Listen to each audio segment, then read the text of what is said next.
Hey, do you want to work on some shoulder mobility? Do you have trouble getting overhead? This is going to be a great drill, and then we're going to add some details onto it, okay? So the first thing is, let's say when you lay on the ground, you have a little bit of trouble getting your arms all the way to the floor, at least without anything funny happening. So you're going to be weakest at end range.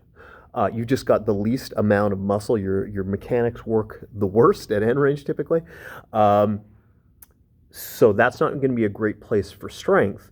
But also, if you were just hanging on by your fingernails to that position, that's probably not something your nervous system is going to go, all right, that's a safe position. We're totally cool there. There's going to be some resistance and some compensation. So you have to be able to relax into these tough positions. So we're going to build you a buffer. That's why I have these blocks here. They could be high, they could be super high, they could be super low. It's whatever you need. What we want to do is find a place that, let's just say the floor is perfect for me. It's doable but challenging. I'm going to leave a buffer here, and then I'm going to reach up, make some fists, and gently begin to squeeze and drive these blocks into the floor. So we might do multiple 5-second bursts of that with very high effort. Again, everything should just be coming from the shoulders. Take note of anything else that wants to move. That is going to help you build overhead capacity because one, you can generate some force there. So we're going to build the hardware, change the way you're built from a structural standpoint, make it easier to get into shoulder flexion into these overhead positions. But it's also neurologically safe. And if you don't love it, you can just stop. You're not stuck, say, with a barbell overhead. If you've got that, I've got a cool layer to put onto this. Let's say I have trouble going overhead. What's the first thing? The first way I'm going to compensate, I'm going to arch my back, right?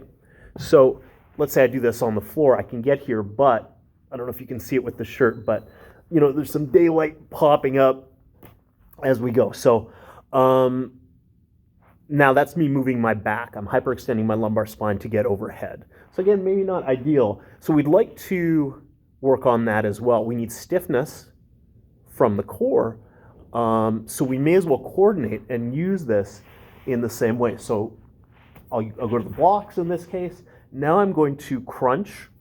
I'm curling up. I'm doing a McGill curl up. If you're worried about your spine exploding, I'm doing a McGill curl up.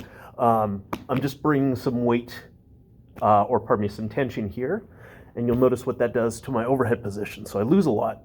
I am going to, now I might need higher blocks, but whatever it is, I'm going to find a place that's challenging but doable.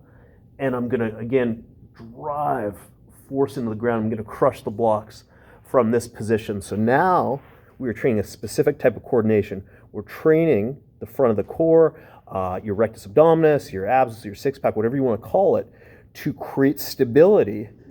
And that is what you really need to truly mobilize the shoulder because the most mobile thing is going to move. So if your shoulders are really stiff and your low back is super happy to move, guess what you're going to train every time you try to go overhead or really stretch that range of motion. So something like this is going to ensure that you've got great positioning both from the back and that you're developing strength in a really safe, progressive way up top. Have fun with it.